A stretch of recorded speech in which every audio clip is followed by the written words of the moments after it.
কোনো ব্যক্তি যদি আল্লাহ সুবহানাহু ওয়া তাআলার সন্তুষ্টি অর্জন করতে পারে, আল্লাহ তাআলার ভালোবাসা পায়, তাহলে দুনিয়া এবং আখিরাতে তার আর কোনো কিছুর প্রয়োজন হয় না। মূল উদ্দেশ্য হলো আল্লাহ সুবহানাহু ওয়া তাআলার সন্তুষ্টি।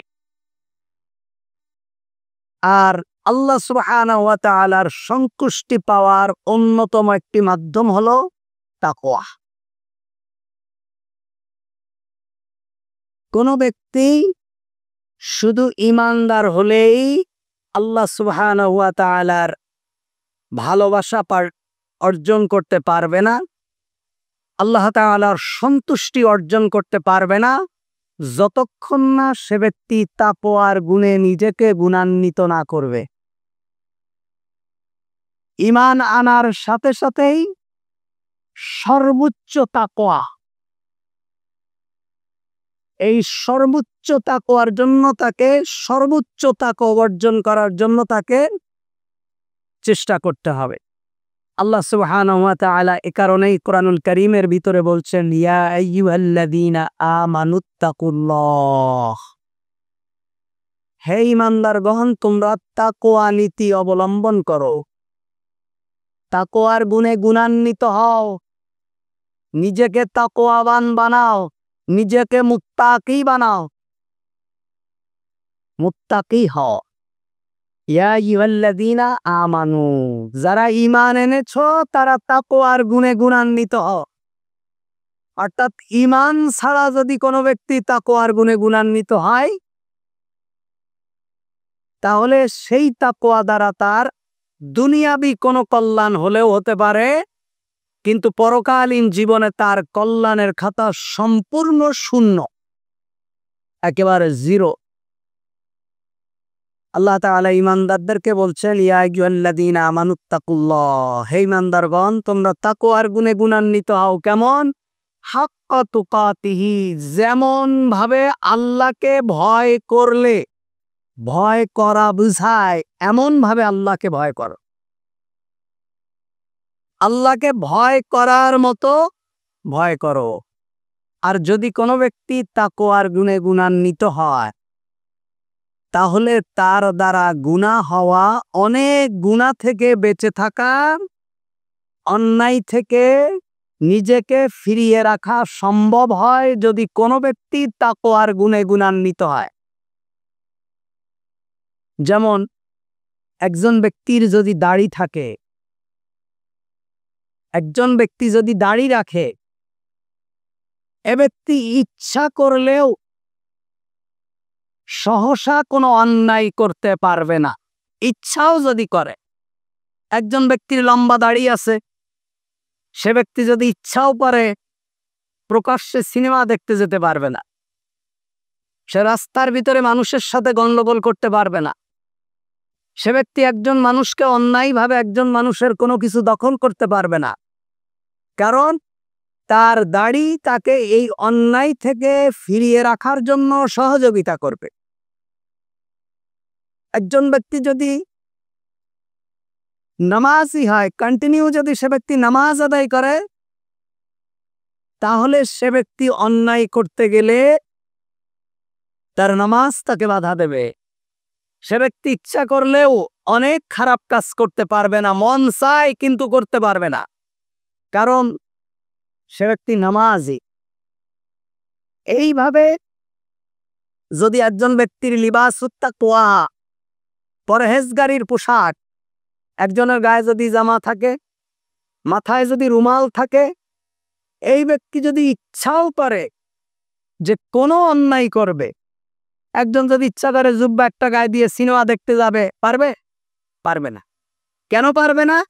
এই তাকওয়ার পোশাক তাকে অন্যায় কাজ না করার জন্য উদ্বুদ্ধ করবে এবং এই অন্যায় থেকে নিজেকে ফিরিয়ে রাখার জন্য সহযোগিতা করবে।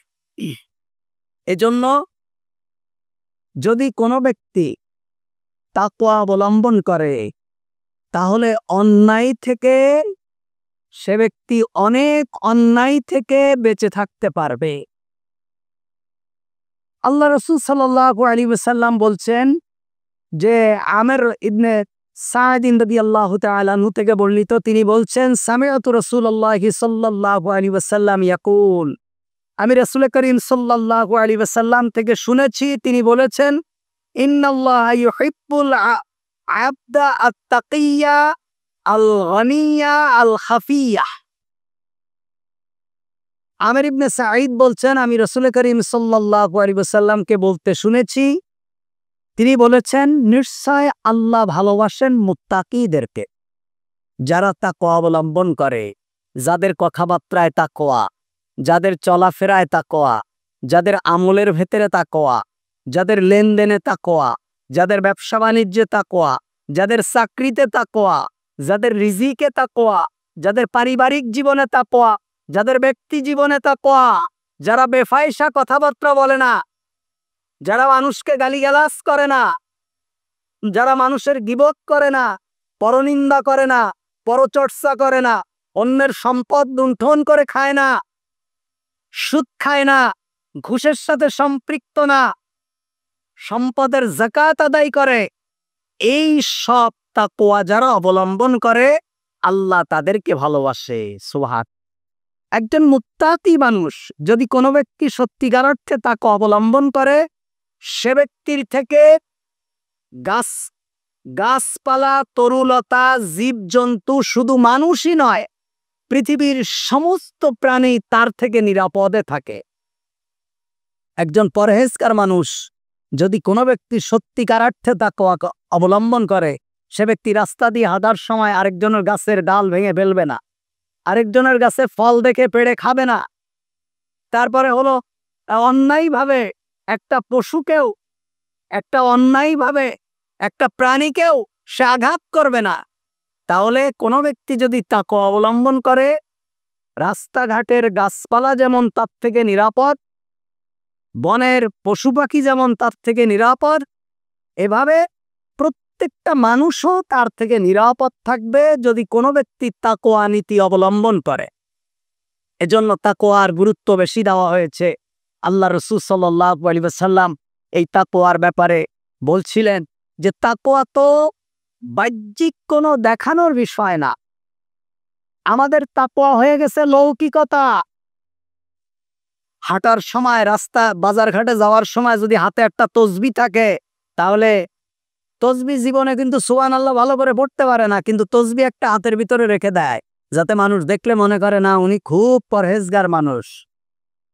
এই লৌকিকতার নাম তাকওয়া নয়। আল্লাহ রাসূল সাল্লাল্লাহু আলাইহি ওয়াসাল্লাম বক্তব্য দেওয়ার সময় সাহাবীদের সামনে বলছিলেন যে আত্তাকওয়া হা হুনা, আত্তাকওয়া হা হুনা, আত্তাকওয়া হা হুনা, ইউশিরু ইলা সাদরিহি সালাসা মাররা।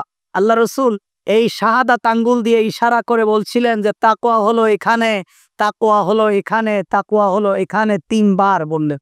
তার মানে হলো অন্তরের ব্যাপার।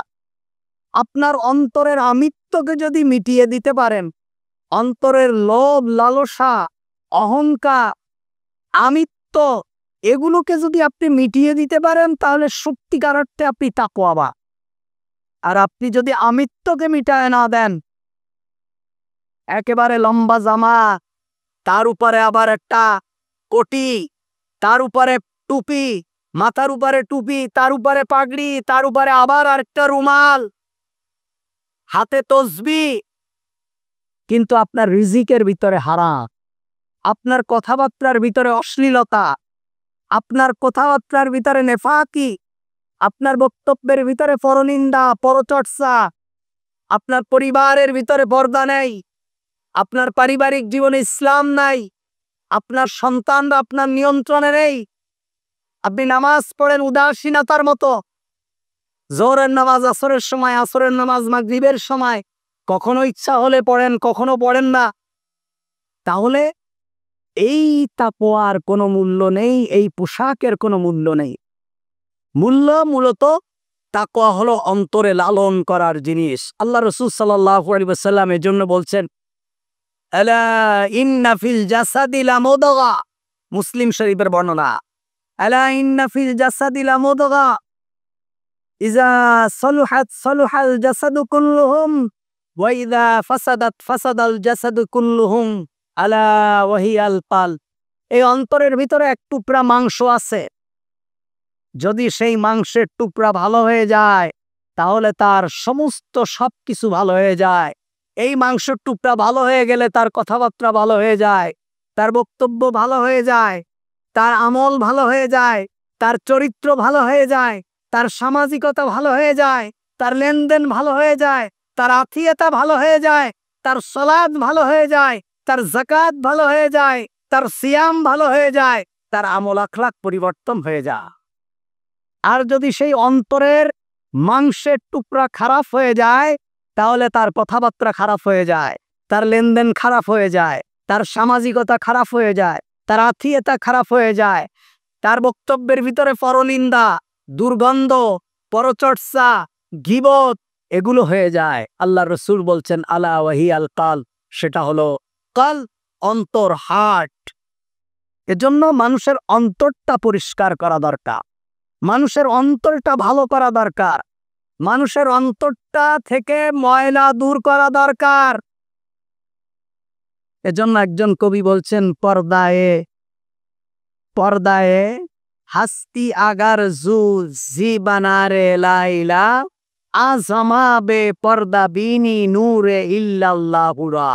অন্তরটাকে লা ইলাহা ইল্লাল্লাহ এই জিকির দ্বারা তোমার অন্তরের যে মরিচিকা এটাকে দূর করে দাও, তাহলেই কেবলমাত্র নূরে ইল্লাল্লাহুরা আল্লাহর নূরটা তুমি দেখতে পাবে। সুবহানাল্লাহ। জন্য মানুষের অন্তরে আল্লাহ সুবহানাহু ওয়া তাআলার স্মরণ, জিকির, প্রতিনিয়ত আল্লাহর স্মরণ নিজের অন্তরের ভিতরে রাখা, সর্বক্ষণ আল্লাহকে হাজির নাজির মনে করে কাজ করা। জীবনের প্রতিটা মুহূর্ত আল্লাহ সুবহানাহু ওয়া তাআলা দেখছেন, আল্লাহ সুবহানাহু ওয়া তাআলা আমার সমস্ত কথা শুনছেন, আল্লাহ সুবহানাহু ওয়া তাআলা আমার সমস্ত কাজকর্ম অবলোকন করছেন। এটাকে মনে করে পথ চলা, তাহলে গুনাহ থেকে মানুষ বেঁচে থাকতে পারবে। তা না হলে গুনাহ থেকে বেঁচে থাকা কোনোভাবেই সম্ভব না। আল্লাহ রাসূল সাল্লাল্লাহু আলাইহি ওয়াসাল্লাম বলছেন ইন্নাল্লাহা ইউহিব্বুল আবদা তাকিয়্যাহ। আল্লাহ তাআলা মুত্তাকীদেরকে বেশি ভালোবাসেন, যারা তাকওয়া অবলম্বন করে, তাকওয়া অবলম্বনকারীকে আল্লাহ ভালোবাসেন। আর কিরা আল গানিয়া, এবং আত্মনির্ভরশীল ব্যক্তি, যে ব্যক্তি পরের তা খেয়ে বেড়ায় না, আত্মনির্ভরশীল। বাংলায় যাকে বলা হয় নিজের পায়ে নিজে দাঁড়ানো, নিজে কর্ম করে নিজে খাওয়া, নিজের কর্ম দিয়ে নিজে চলা, সাদাবাজি করে না, ধান্দাবাজি করে না, দলবাজি করে না, আরেকজনের সম্পদ লুণ্ঠন করে না, এগুলো করে না, নিজে আত্মনির্ভরশীল হওয়া। মুহাম্মাদুর রাসূলুল্লাহ সাল্লাল্লাহু আলাইহি ওয়াসাল্লাম এবং তার সাহাবীরা আত্মনির্ভরশীল ছিলেন, কারো দয়ায় ওনারা বেঁচে থাকতে শেখেননি। প্রত্যেকটা নবী আত্মনির্ভরশীলতা শিখিয়েছে। সাহাবীরা ব্যবসা করতে, কেউ কোনো নবী কামারের কাজ করতে, কোনো নবী কাঠ মিস্ত্রি ছিলেন। যেই নবীদেরকে আল্লাহ সুবহানাহু ওয়া তাআলা আসমান থেকে গোটা জাতির পথ প্রদর্শক হিসাবে পৃথিবীতে পাঠিয়েছেন, সে নবীরা পৃথিবীতে এসে কাঠ মিস্ত্রির কাজ করেছে, সেই নবীরা পৃথিবীতে এসে কামারের কাজ করেছেন, সেই নবীরা পৃথিবীতে এসে দর্জির কাজ, কাপড় সেলাইয়ের কাজ করেছেন। আমাদের ইমাম আবু হানিফা রাহিমাহুল্লাহ, তিনি খলিফা ছিলেন, দর্জি ছিলেন। আবু বকর রাদিয়াল্লাহু তাআলা আনহু ব্যবসায়ী ছিলেন, ওমর রাদিয়াল্লাহু তাআলা আনহু ব্যবসায়ী ছিলেন, উসমান রাদিয়াল্লাহু তাআলা আনহু ব্যবসায়ী ছিলেন। আত্মনির্ভরশীলতা এমন ছিলেন না যে আমি খানকা একটা পাতায় বসায় রাখছি, আমার মুরিদানরা আসবে আর দিবে আর আমি খাবো, এমনটা না। কর্ম করে খেতে, কর্ম শিখিয়েছে, কর্ম করে খেতে উদ্বুদ্ধ করেছে। আল্লাহ রাসূল সাল্লাল্লাহু আলাইহি ওয়াসাল্লাম বলছেন, যে ব্যক্তি আত্মনির্ভরশীল, নিজে কামাই করে খায়, আল্লাহ রসুল বলছেন আল কাসিবু হাবিবুল্লাহ, যে ব্যক্তি কামাই করে সে আল্লাহর বন্ধু। সুবহানাল্লাহ বলবেন না? যে ব্যক্তি কষ্ট করে উপার্জন করে সে ব্যক্তি আল্লাহর বন্ধু। আপনি জোহরের নামাজ পড়ে, ফজরের নামাজ পড়ে জোহর পর্যন্ত যতটুকু সময় পরিশ্রম করেছেন, অর্থ কামাই করেছেন, চাকরি করেছেন, কৃষিকাজ করেছেন, ব্যবসা করেছেন, যদি সেটার ভিতরে কোনো ধরনের ভেজাল না থাকে, হারাম কোনো কিছু ঢুকে না যায়, ফজরের নামাজ থেকে জোহর পর্যন্ত নফল নামাজ পড়লে যেই পরিমাণ সওয়াব হতো, আপনি ফ্যাক্টরিতে, দোকানে, মাঠে, ঘাটে সময় দিয়েছেন, তার থেকে বেশি সওয়াব আল্লাহ আপনার আমলনামায় দিয়ে দেবে। আল কাসিব হাবিবুল্লাহ, যে ব্যক্তি অষ্ট উপার্জন করে খায় সে আল্লাহর বন্ধু। আর যে ব্যক্তি অলসের ঢেকি পরের পরের হোটেলে খায়, চান্দাবাজি করে খায়, ধান্দাবাজি করে খায়, রাজনীতির চাকা ঘুরায় খায়, মানুষের মাথার উপরে ছড়ি ঘুরায় খায়, এ ব্যক্তি আল্লাহর দুশমন। এদের উপরে লাআনত। এদের ইহকালীন জীবন এবং পরকালীন জীবন, কোনো জীবনই এদের ভালো না। আপনারা মনে করেন অনেক ভালো। গত রাত্রে এক নায়িকা গলায় দড়ি দিয়ে মারা গেছে সুইসাইড করে। আমি দেখি আরে চলচ্চিত্র জীবনে 200, 300, 400 ছবি করছে, শেষ জীবনে ভিক্ষা করে খায়। আপনারা তো মনে করেন এরা কত ভালো আছে। ওই আমাদের নোয়াখালীর এটিএম শামসুজ্জামানের ছেলে গত 2 দিন আগে পানিতে পাওয়া গেছে, পানিতে। আগেও একটা মারা গেছে। বহু বড় বড় শিল্পপতির ছেলে একজন আরেকজনকে গুলি করে মারা দিয়েছে। এরকম যদি আমার কাছে ধরেন 200-400 নোট আমার কাছে আছে, লাভ নেই। আপনারা মনে করেন যে আপনারা দুঃখে আছেন, নেয়ামতের শুকরিয়া আদায় করেন। অর্থ কম, আল্লাহ সুবহানাহু ওয়া তাআলা আমাদেরকে শান্তি দিয়েছেন। 4টে-6টা বড়ি খেয়েও ঘুম আসে না, আর আমাদের ফজরের সময় দুটাইতে হয়। তাহাজ্জুদ পড়তে চাইলে মোবাইলের রিংটোন দিয়ে রাখতে হয় যাতে উঠতে পারি। তার মানে কি শোয়ার সাথে সাথে ঘুম, সালাম, শান্তি। আর ওদের বড়ি খেয়েও ঘুমায় না। কিসের চিন্তা? বুঝেন না শান্তি কোথার থেকে আসে? এজন্য ভাইরা আমার, তাকওয়ার বিকল্প আর কিছু নেই। একটা তাকওয়াই একটা মানুষকে এই দুনিয়া এবং আখিরাতের কল্যাণ এনে দিতে পারে। এজন্য আল্লাহ রাসূল সাল্লাল্লাহু আলাইহি ওয়াসাল্লাম বলছেন, তাকওয়ান ব্যক্তি এবং আত্মনির্ভরশীল ব্যক্তি, যে ব্যক্তি আত্মনির্ভরশীল এমন ব্যক্তিকে আল্লাহ সুবহানাহু ওয়া তাআলা ভালোবাসেন। আরেকটা কেডা? আল খাফিয়াহ, যে ব্যক্তি নির্জনতা অবলম্বন করে, চুপ থাকে, বেশি কথা বলে না, বাসাল না, ইচ্ছায় অনিচ্ছায়, প্রয়োজন অপ্রয়োজনে শুধু কথা বলেই যায়। যদি বেশি কথা বলেন বেশি গুনাহ, কম কথা বললে কম গুনাহ, এটা মনে রাখতে হবে। আর আপনি যে কথা বলছেন, দেখবেন যে ছেলেরা বোবা হয়, যে বাচ্চারা কথা বলতে পারে না, তারা তুখোড় মেধাবী হয়। কারণ কি জানেন? প্রতিটা মুহূর্তে আপনি যে কথা বলছেন না, আপনার এই কথার কারণে আপনার মেধা খরচ হচ্ছে। আপনার যে পরিমাণ আল্লাহ সুবহানাহু ওয়া তাআলা আপনাকে খাদ্য দিয়েছেন, এই কথার দ্বারা, প্রচুর পরিমাণ পরিশ্রম করার দ্বারা এই খাদ্য থেকে ঘাটতি হচ্ছে। এজন্য আপনি যত কথা কম বলবেন, যে বাচ্চারা যত কথা কম বলে সে বাচ্চারা তত মেধাবী হয়। আর যারা যত বাসাল দেখবেন তাদের মেধা শূন্য। এজন্য আল্লাহ রাসূল সাল্লাল্লাহু আলাইহি ওয়াসাল্লাম বলছেন, নির্জনতা, বেশি কথা বলতে নেই। আমরা ইচ্ছায় অনিচ্ছায় বাসালের মতো কথা বলতেই থাকি, প্রয়োজন অপ্রয়োজনে। মনে রাখতে হবে, মা ইয়ালফিজু মিন কওলিন ইল্লা লাদাইহি রাকিবুন আতীদ। আমার প্রত্যেকটি কথা লিপিবদ্ধ হচ্ছে। আমার প্রতিটি কথার জন্য আল্লাহ সুবহানাহু ওয়া তাআলার দরবারে আমাকে হিসাব দিতে হবে। আমার প্রত্যেকটি কথার জন্য আমাকে আল্লাহর সম্মুখে দাঁড়াতে হবে।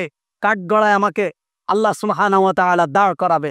এজন্য যত কথা কম বলা যায়। আমরা তো মনে করি কথা বলতে পারলেই ভালো, কথা বলতে পারলেই ভালো, একজন আরেকজনের বিরুদ্ধে গালি দিতে পারলেই ভালো, একজন আরেকজনের বিরুদ্ধে গীবত করতে পারলেই ভালো না।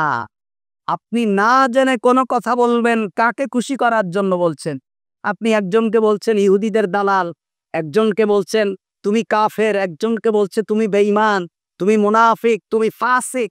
আল্লাহ সুবহানাহু ওয়া তাআলা তো আমাদের দায়িত্ব দিয়ে পাঠাননি। আমরা চেষ্টা করব, আল্লাহ সুবহানাহু ওয়া তাআলা আমাদেরকে পাঠিয়েছেন কোনো বেঈমানকে যদি পারি আমরা মুসলমান বানাবো।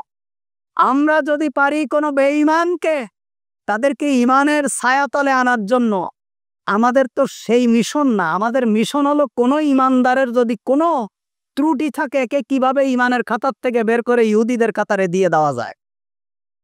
আল্লাহ সুবহানাহু ওয়া তাআলা আমাদের জবানকে হেফাজত করার তৌফিক দান করো। আল্লাহ তাআলা বলছেন, ইন্না আক্রামাকুম ইনদাল্লাহি আতকাকুম। আল্লাহর নিকটে সবথেকে মর্যাদা সম্পন্ন ব্যক্তি সে যে ব্যক্তি যত বেশি তাকওয়া অবলম্বন করে।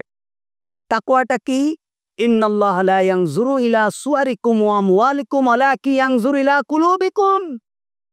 আল্লাহ রাসূল বলছেন, আল্লাহ তাআলা তোমাদের চেহারা দেখবেন না, তোমাদের কাজকর্মকেও দেখবেন না, ওয়ালাকিন ইয়ানজুরু ইলা কুলুবিকুম, তিনি তোমাদের অন্তরটা দেখবেন। তোমাদের অন্তরে কি লালন করো, তোমাদের অন্তরে কি আছে, তোমাদের অন্তরে মসজিদের প্রেম আছে কিনা, তোমার অন্তরের ভিতরে আল্লাহ সুবহানাহু ওয়া তাআলার দয়ার ভিক্ষার চাই কিনা, তোমাদের অন্তরটা দেখবে। তুমি মুখে মুখে ইসলামের কথা বলো, মুখে মুখে কোরআনের কথা বলো, মুখে তোমার বক্তৃতায় ফুলঝুরি যে ইসলাম শান্তির ধর্ম, আমরা সবাই মুসলমান, আমরা চাই আমাদের দেশের প্রতিটা ঘরে ঘরে ইসলাম আসুক, মানুষ ইসলাম থাকুক, এটা তোমার মুখের বক্তব্য। কিন্তু তুমি অন্তরে কি লালন করো? তোমার অন্তরে লালন হয় যদি এদেশে ইসলাম আসে, মানুষ যদি ইসলাম মানে, তাহলে আমাদের কাছ থেকে তো আমাদের তো আর আধিপত্য থাকবে না, এটা তো মৌলবাদীর দখলে চলে যাবে।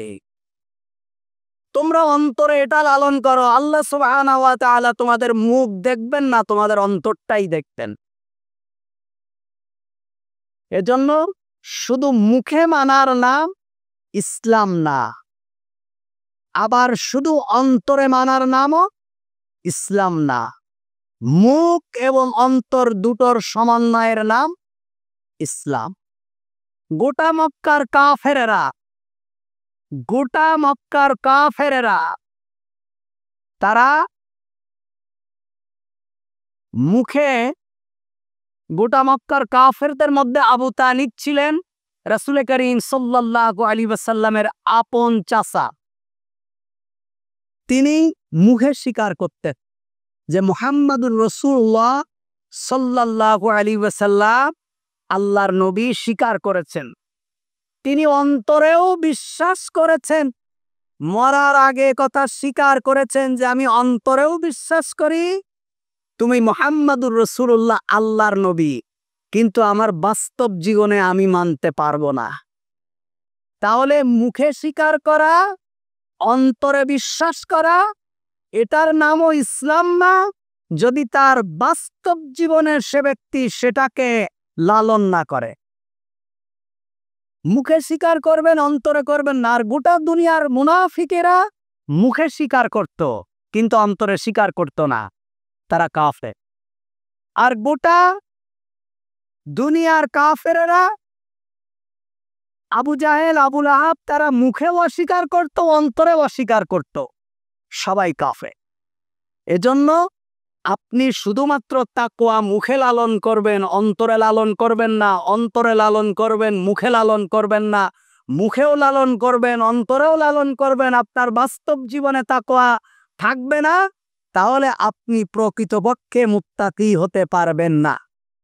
এজন্য আল্লাহ সুবহানাহু ওয়া তাআলার ভালোবাসা অর্জন করার সর্বোত্তম মাধ্যম হলো তাকওয়া অবলম্বন করা।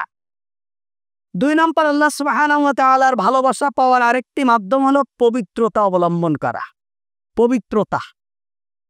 পবিত্রতা মানুষের জীবনের একটা গুরুত্বপূর্ণ বিষয়। আল্লাহ সুবহানাহু ওয়া তাআলা পবিত্রতা, এই পবিত্রতা শুধু বাহ্যিক পবিত্রতা নয়। আল্লাহ সুবহানাহু ওয়া তাআলা বলছেন, আমি নবীদেরকে পাঠিয়েছি মানুষদেরকে পবিত্র করার জন্য, পরিশুদ্ধ করার জন্য। কি পবিত্র করবে মানুষদেরকে? নবীরা কি মানুষদের শুধু ওযু গোসল শিখাতে আসছে? না, এটা অন্তরকে শিরিক মুক্ত করা। একটা মানুষের অন্তরকে শিরিক থেকে পবিত্র করার নামই হলো মূল পবিত্রতা। গোসল তো সবাই করে, কুলি তো সবাই করে, নাকে পানি তো ইহুদিরাও দেয়, কিন্তু তারা পবিত্র নয়। মূল পবিত্রতা হলো শিরক থেকে বেঁচে থাকা। আল্লাহ তাআলা বলছেন, ইন্নামাল মুশরিকুনা নাজাসু। প্রত্যেকটা মুশরিক হলো অপবিত্র। কারণ কি? ওরা শিরিক লালন করে। যে ব্যক্তি শিরিক করে সে ব্যক্তি অপবিত্র। যে ব্যক্তি শিরিক করে সে ব্যক্তি কি? অপবিত্র। যে ব্যক্তি তার সন্তান হয় না বলে গাছে পাথর ঝুলায় সে ব্যক্তি কি? অপবিত্র। সেদিন দেখলাম কোন এক গাছের ভিতরে কোটি কোটি পলিথিনের ব্যাগে ছোট ছোট পাথর দিয়ে এইভাবে বেঁধে রাখছে, প্রতি পাতায় পাতায় বেঁধে রেখেছে। কোন এক এতে দেখলাম। কেন? কারো সন্তান হয় না, কারো ছেলে বিছনায় পেশাব করে, কারো ছেলের অসুস্থতা সারে না, কারো এই কারো সেই, বিভিন্ন মান্যত করে গাছের ভিতরে পাথর লটকায় রাখছে, পাথরের ভিতরে শুয়ে যাবেন। এগুলো সম্পূর্ণ শিরক, সুস্পষ্ট শিরক। যদি সে ব্যক্তি কালিমায় শাহাদা না পড়ে সে ব্যক্তি মুশরিক অবস্থায় মারা যাবে, কোনোভাবেই সে ব্যক্তির জানাজা পড়া যাবে না। যে ব্যক্তি এই ধরনের কাজকর্ম করে সে ব্যক্তির জানাজা পড়া যাবে না। কোন মুমিন এই মুশরিকদের জানাজা পড়তে পারে না। কোন ব্যক্তি যদি কোনো মাজারে গিয়ে মাটি নিয়ে আসে ফয়েজ বরকতের জন্য, যে আমি গেলাম মাটি নিয়ে আসি, সে ব্যক্তি শিরিক করবে। সে ব্যক্তি শিরিক করবে। শুধু সেই মাটি না, আপনি যদি মনে করেন কাবা শরীফের মাটিও নিয়ে আসবেন তাও আপনি মুশরিক। আপনি যদি মনে করেন মসজিদে নববীর মাটি নিয়ে আসবেন তাও আপনি মুশরিক। আপনি যদি মনে করেন জান্নাতুল বাকির মাটি এনে ঘরের ভিতরে রেখে দেবেন সম্মান করার জন্য তাও আপনি মুশরিক। আপনি যদি মনে করেন গারে সুর, যেখানে মুহাম্মদুর রাসূলুল্লাহ সাল্লাল্লাহু আলাইহি ওয়াসাল্লাম হিজরত করার সময় যেই গারে সুরের ভিতরে ছিল, আপনি যদি মনে করেন বরকতের জন্য সেই মাটি এনে ঘরের ভিতরে রেখে দেবেন তাও আপনি মুশরিক। তাও আপনি মুশরিক। শিরিক খুব সূক্ষ্ম বিষয়। এজন্য পবিত্রতা অর্জন করা। আল্লাহ তাআলা বলছেন ইন্না ইউহিব্বুল মুতাতাহহিরিন, আল্লাহ পবিত্রতা অবলম্বনকারীকে ভালোবাসেন। বাহ্যিক পবিত্রতা তখনই কার্যকর হবে, বাহ্যিক পবিত্রতা তখনই ফলপ্রসূ হবে যখন একটা মানুষ আত্মার দিক থেকে পবিত্র হবে। একটা মানুষ যখন তার ইমানকে শিরিক মুক্ত করবে, যখন একটা মানুষের অন্তর শিরিক মুক্ত হবে, শিরিক থেকে পবিত্র হবে, তখনই কেবলমাত্র সে ব্যক্তি বাহ্যিক পবিত্রতা তার ফলপ্রসূ হবে। যদি কোনো ব্যক্তির অন্তরে শিরিক থাকে, বাহ্যিকভাবে সে যত পবিত্রই হোক না কেন, সেই পবিত্রতা তার কোনো কাজে আসবে না যদি তার অন্তর পবিত্র না হয়। এজন্য অন্তরকে শিরিক মুক্ত করা, অন্তরকে বেদাত মুক্ত করা, তারপরে বাহ্যিক পবিত্রতা তার কাজে আসবে। এজন্য আল্লাহ সুবহানাহু ওয়া তাআলা কে পাওয়ার অন্যতম একটি মাধ্যম হলো পবিত্রতা অর্জন করা, বাহ্যিক পবিত্রতা এবং ভিতরের পবিত্রতা। আমরা না বুঝে কোনো কথাই বলবো না। আমরা না বুঝে কোনো কথাই বলবো না। অনেক সময় আমাদের কথাবার্তায় শিরিক হয়ে যায়, আমাদের কাজে কর্মে শিরিক হয়ে যায়। আপনি ঘর থেকে বের হলেন, পায়ের ভিতরে উষ্টা খেলেন, আপনি বললেন আজকে আমার যাত্রা ভালো হবে না, আপনি যাত্রা বন্ধ করে দিলেন, আপনি শিরিক করলেন। কারণ আপনি বিশ্বাস করেছেন এই বের হওয়ার সময় উষ্টা খাওয়া এটা হলো আপনার কল্যাণ এবং অকল্যাণের মাপকাঠি। আপনি তো বুঝলেন না, আপনি বললেন এই জিনিসটাও শিরিক হবে। হ্যাঁ, এই জিনিসটাও শিরিক হবে, কারণ আপনার পায়ে উষ্টা খাওয়াটাকে আপনি কল্যাণ অকল্যাণের মাপকাঠি মনে করেছেন। অথচ ওয়াল কদরি খাইরিহি ওয়া শাররিহি মিনাল্লাহি তাআলা, বরং আপনি যদি এই বিশ্বাস করেন যে আমি ঘর থেকে বের হয়েছি, পায়ের ভিতরে উষ্টা খেয়েছি, আজকের যাত্রা আমার ভালো হবে, আল্লাহ সুবহানাহু ওয়া তাআলা আমার গুনাহ মাফ করে দেবেন। কারণ কি?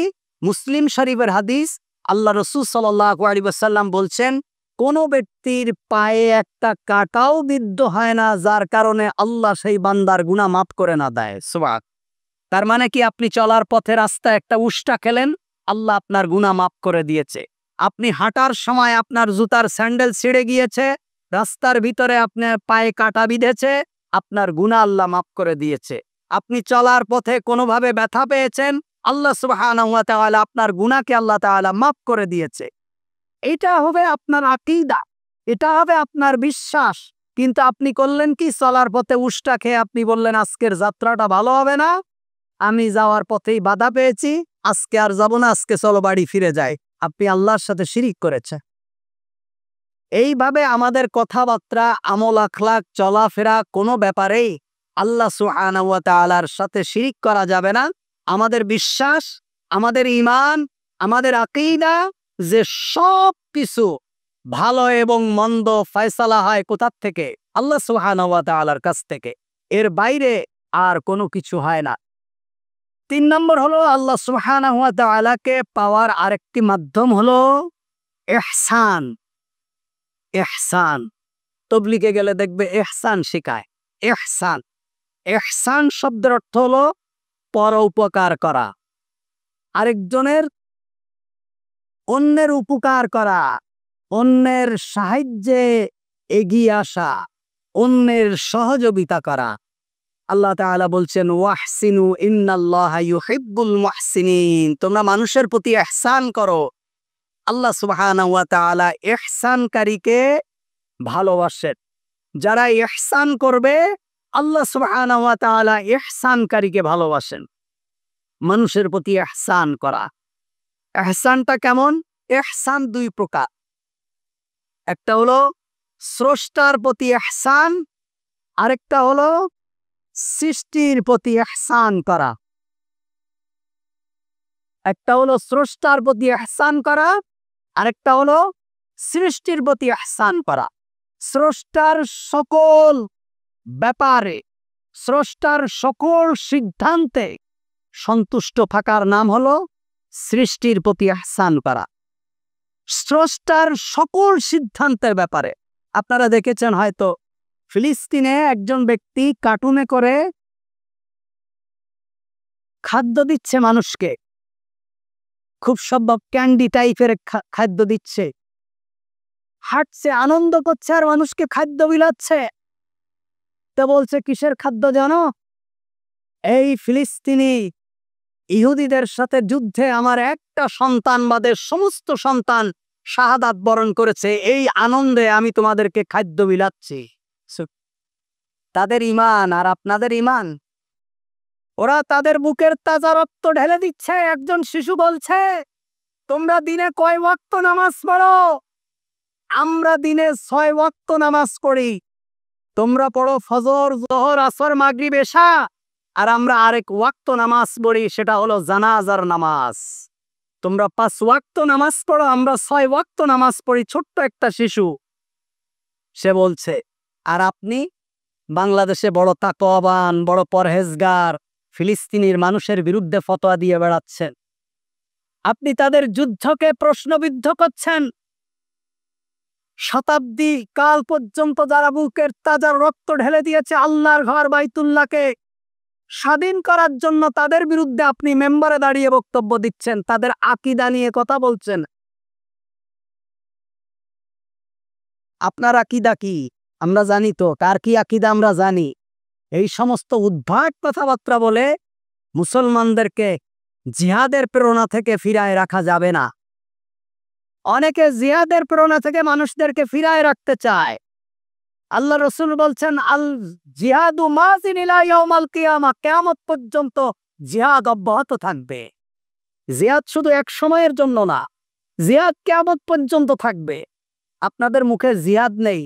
জিহাদের মতো বিরাট একটা ফরজ দায়িত্ব আপনারা ভুলতেই বসেছেন, বরং পারেন না জিহাদের বিপক্ষে কথা বলতে, জিহাদের বিরুদ্ধে কথা বলে মানুষদেরকে উদ্বুদ্ধ করতে। কেন? জিহাদ করলে কি আপনার কোনো ক্ষতি হয়? এজন্য ঈমান,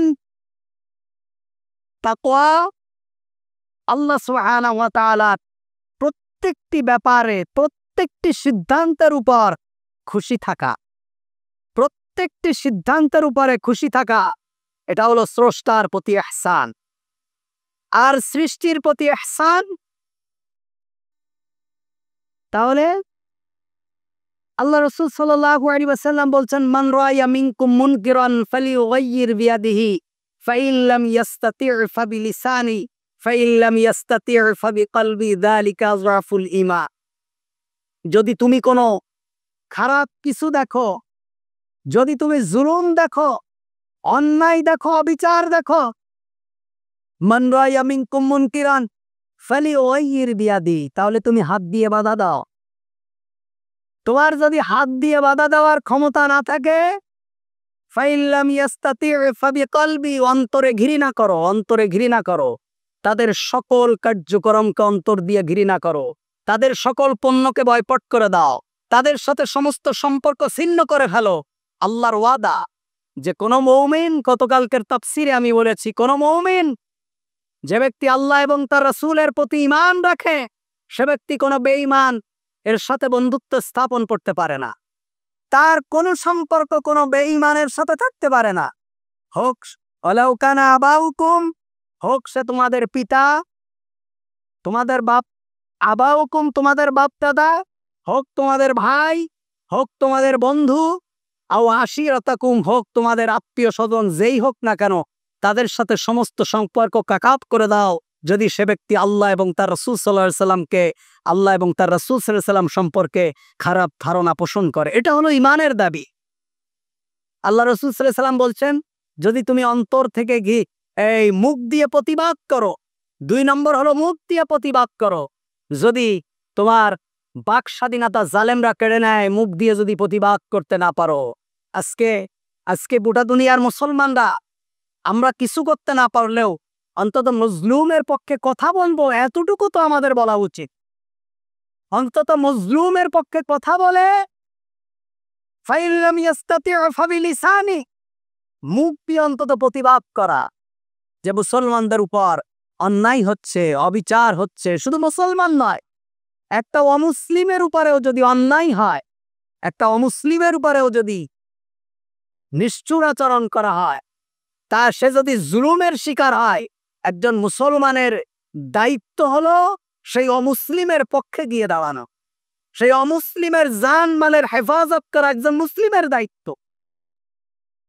সুতরাং শুধু জুলুম যেখানেই হবে, মুমিন সেখানেই কথা বলবে, এটা হলো ঈমানের দাবি। শুধু মুসলমানদের উপরেই, মুসলমানদের পাশে ঈমানদাররা দাঁড়াবে এমনটা নয়। যদি কোনো অমুসলিমের উপরেও জুলুম হয়, কোনো অমুসলিম যদি নির্যাতিত হয়, তাহলে মুসলমানদের দায়িত্ব হলো সে অমুসলিমের পক্ষে গিয়ে দাঁড়া। আল্লাহ রাসূল সাল্লাল্লাহু আলাইহি ওয়াসাল্লাম বলেছেন, যদি কোনো সংখ্যাগরিষ্ঠ মুসলিম রাষ্ট্রে যদি কোনো সংখ্যালঘু অমুসলিম নির্যাতিত হয়, কিয়ামতের দিন আমি মুহাম্মাদুর রাসূলুল্লাহ সাল্লাল্লাহু আলাইহি ওয়াসাল্লাম সংখ্যালঘু অমুসলিমদের পক্ষাবলম্বন করে সংখ্যাগরিষ্ঠ মুসলিমদের বিপক্ষে আল্লাহর দরবারে, আল্লাহর আদালতে মামলা করব। ইসলাম এটি শিখিয়েছেন আমাদেরকে, কিন্তু আমরা সেটি আজকে ভুলে গিয়েছি। আল্লাহ রাসূল সাল্লাল্লাহু আলাইহি ওয়াসাল্লাম ইহসানের কথা বলেছে। ইহসান 2টি স্তর। স্রষ্টার প্রতি ইহসান কি? হাদিসে জিবরাইল আল্লাহ রাসূলকে জিজ্ঞেস করা হলো, মান ইহসান? قال أن تعبد الله كأنك تراه فإن لم تكن تراه فإنه يراك। এর 2টি স্তর। একটি হলো এমন ভাবে তুমি ইবাদত করো যেন তুমি আল্লাহকে দেখছো, অর্থাৎ তোমার সামনে আল্লাহ আছে, তুমি আল্লাহকে হাজির নাজির মনে করে ইবাদত করছো, এভাবে ইবাদত কর।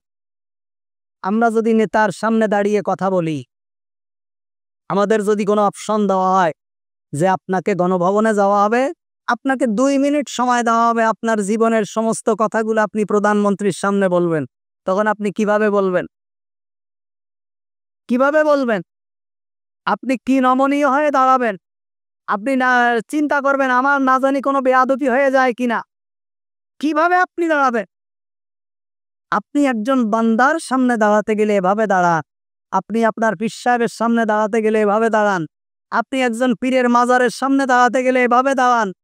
আর আপনি আপনার রবের সামনে দাঁড়াচ্ছেন সালাত আদায় করার জন্য, ইবাদত করার জন্য, আপনার কিভাবে দাঁড়ানো উচিত? এর নাম হলো ইহসান। আন তা'বুদুল্লাহ কান্নাকা তারাহু। প্রথম স্তর হলো তুমি তোমার রবের এমন ভাবে ইবাদত করো যেন তুমি রবকে দেখছো।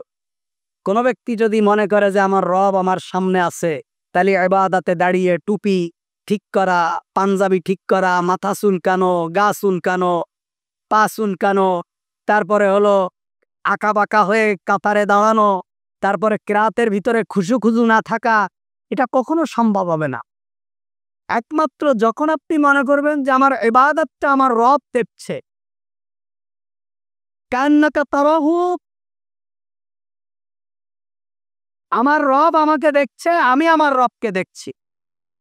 যখন আপনি এটা মনে করবেন যে আপনার রবকে আপনি দেখছেন, আপনার রবের সামনে দাঁড়িয়ে আপনি কিরাত করছেন, আপনার রবের সামনে দাঁড়িয়ে আপনি রুকু সিজদা করছেন, তখন আপনার নামাজের ভিতরে খুশু আসবে, তখন আপনার নামাজের ভিতরে একাগ্রতা আসবে, তখন আপনার নামাজটা সুন্দর হবে, তখন আপনার ইবাদতটা সুন্দর হবে। আর দ্বিতীয় স্তর হলো মুরাকাবার স্তর, অর্থাৎ আপনি আপনার রবকে দেখছেন না, কিন্তু আপনার অন্তরের ধারণা থাকবে আমার রব আমাকে দেখছে, আমার প্রতিটি কর্মকাণ্ড আমার রব আমাকে দেখছে। বাড়ির ভিতরে যেসব বাড়িতে সিসি ক্যামেরা থাকে, দেখেন বাইরে লেখা থাকে এই বিল্ডিংটা সিসি ক্যামেরার আওতা ভুক্ত। তার মানে কি, তুমি এখানে প্রবেশ করার আগে সাবধান হয়ে যাও, তুমি যা করবা সবকিছু ওখান থেকে দেখা যাবে।